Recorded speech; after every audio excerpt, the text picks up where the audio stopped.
Tonight's lead, America doesn't leave soldiers behind. Today, there are real questions about how Sergeant Bo Bergdahl was captured and whether he willingly left his unit. NBC News has learned the Army is preparing a full inquiry into the circumstances surrounding his capture.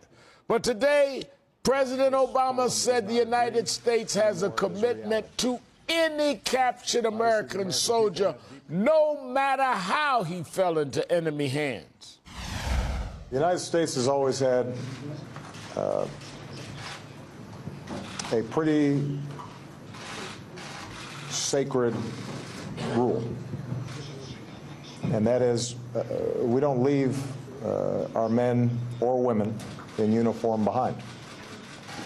And that dates back to the earliest days of our revolution. Let me just make a very simple point here, and that is, regardless of the circumstances, whatever those circumstances may turn out to be, we still get an American soldier back if he's held in captivity.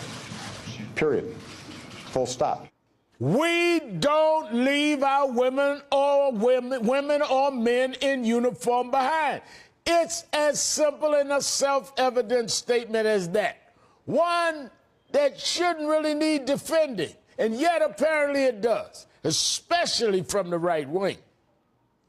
I'd be very, very careful before you run the president out to sort of claim victory at having earned the release of somebody who, in effect, went AWOL, apparently. It's one thing to trade terrorists for a real POW, for someone who's taken on the battlefield fighting honorably for our country. Right. It's another thing to trade away 5 high-ranking terrorists with someone who walked away. It's a disturbing idea that the military should prejudge the guilt or innocence of his captured soldiers without a trial, to evaluate who's worthy of being rescued and who's not.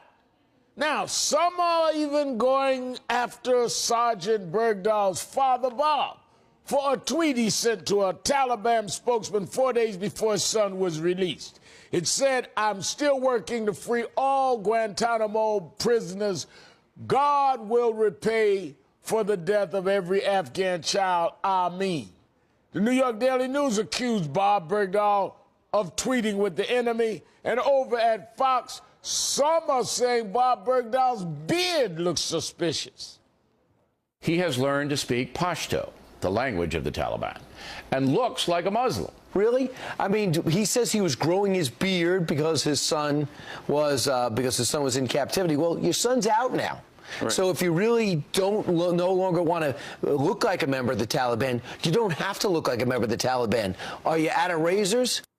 This implication is nasty and transparent, that somehow Bob Bergdahl is un-American, and somehow the United States government should consider that when thinking about the rescue of his son. To be sure, many Americans have questions about the release of these Taliban prisoners, and Democratic lawmakers also want to know more about how it was all handled.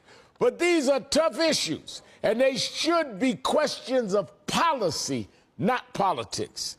Joining me now is Philip Mudd, former deputy director of the CIA's Counterterrorism Center, and Ken Gould, senior fellow with the Center for American Progress. Thank you both for being here. Thank you. Philip, there are a lot of issues swirling here, but isn't the basic question whether you leave an American soldier there or not? Isn't that the basic question? I think it is. Look, I'm not a politician. I served in the Bush White House, Bush 43. I was nominated by President Obama for a job. You talk about complicated questions. I don't believe this is very complicated. You have 5 members of the Taliban captured on the battlefield. You have 1 serviceman captured on the battlefield. I don't care how he was captured. He's an American. He's a serviceman. The commander-in-chief has the right to authorize a battlefield transfer, a transfer of prisoners. Ain't that complicated to me. They can debate it on the Hill. They can debate it on Washington. I don't see why this is so difficult. Ken Gould, where do you stand on this? I think Phil is exactly right. I mean, this is not a very difficult issue, and especially when we understand that the 5 Guantanamo detainees that were transferred were very likely to have to be released back to Afghanistan relatively soon anyway because of the specifics around their case. They're Taliban, not al-Qaeda. They were not prosecutable in either a military court or American federal court. And because the war in Afghanistan, the U.S. involvement in the war in Afghanistan is winding down, we were probably going to have to let them go anyway. So this really wasn't much of a trade. Let me make sure I'm understanding you, Ken. You're saying that they could not have been tried, given what they were charged with, that they were being held in Guantanamo Bay for. They could not have been charged in military or criminal court here, and they would have been sooner or later, with the war winding down, let go anyway? That's exactly right. It was probably sometime relatively soon after our combat role in Afghanistan ends at the end of this year, we would have had to have released them. We couldn't prosecute them in our courts. They were party only to the conflict in Afghanistan. They were Taliban, not al-Qaeda. And our war in Afghanistan was ending, so we were going to have to let them go. So this really wasn't even much of a trade. So I don't really quite get all the hullabaloo about it. That's very interesting. Let me go back to you and ask you this, Philip. Former soldiers from Sergeant Bergdahl's own platoon are critical of him. Here's what they say.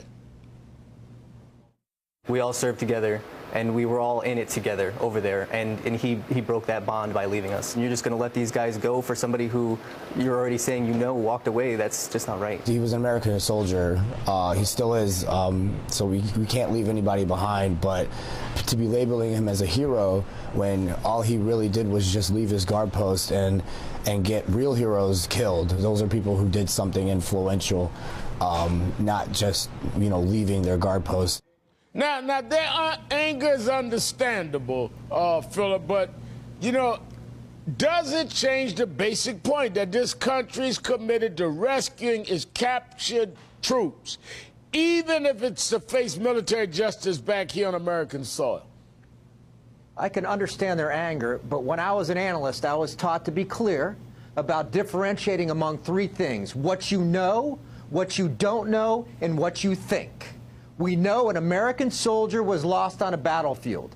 We think or speculate that he left because maybe he had some psychological problems, maybe he wanted to go AWOL. There's stories about him wanting to walk over to Pakistan and India. We don't know that. The two separate questions: should we retrieve a soldier? Yes. Should we ask questions later on about his motivations for leaving and maybe even prosecute him in a military tribunal? Right. Yes. Those two questions are separate. Now, Ken, what bothers me when I hear all of this, and I agree with Philip, either you're going to prosecute them, investigate, or find that none of it's true.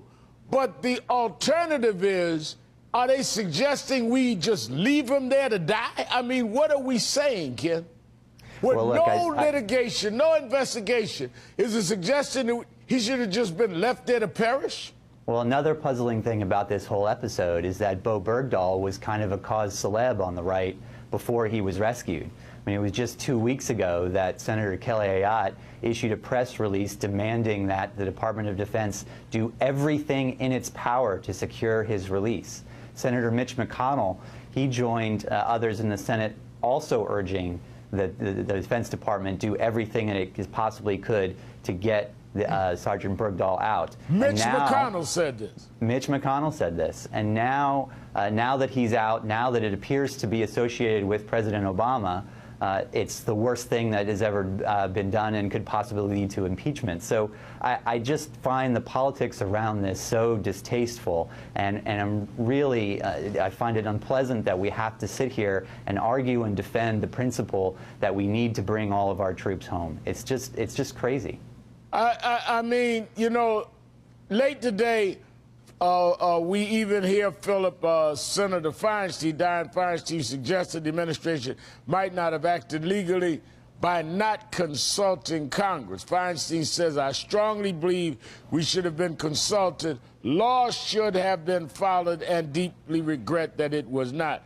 How important is this? Put this into context for me. I think adults need to sit in the room across the island with the president and discuss it. Both sides, I hate to tell you, are right. There's a law that says the president's supposed to consult with the Congress on release of Guantanamo prisoners.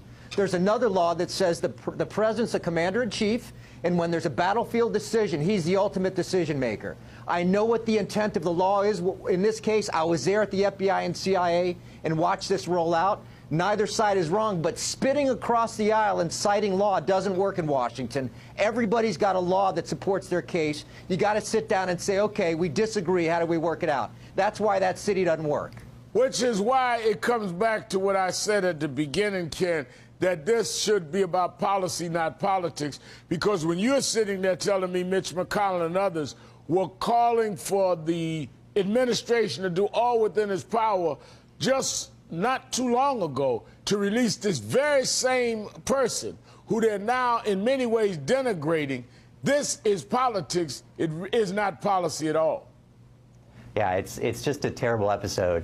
You know, I think getting to the congressional notification point, you know, I wish that the Obama administration had managed to provide some measure of advance notice to Congress. They didn't need to do the full 30 days. I think the exigencies of this particular case would have warranted a much shorter time frame. But I think we could have avoided some of the controversy if the Obama administration had just placed a few calls to the leaders of the Senate and House Intelligence Committees and the leaders of the parties of the various chambers to just inform them, maybe even only a matter of a few hours before the plan was actually executed. That would have eliminated at least some of the complaint. But no one in Congress has asserted that the president doesn't have the authority to make this move. They are complaining only about the fact that they weren't notified in advance, and that's just that's just pickering around the edges. All right, I'm going to have to leave it there. Philip Mudd and Ken Goode, and I want to thank you both for your time this evening. And let me say this: I think the issue here is that we have an American serviceman that should not be prejudged, certainly not abandoned, left to perish because of some speculation, unproven allegations. Even if they prove to be right, they should be proven in a military process here or other legal process. But we cannot now set us a precedent that we're going to guess, decide, and therefore, based on that, rescue or not rescue someone who will be left in the hands of enemies to perish or die because we think something may have been amiss.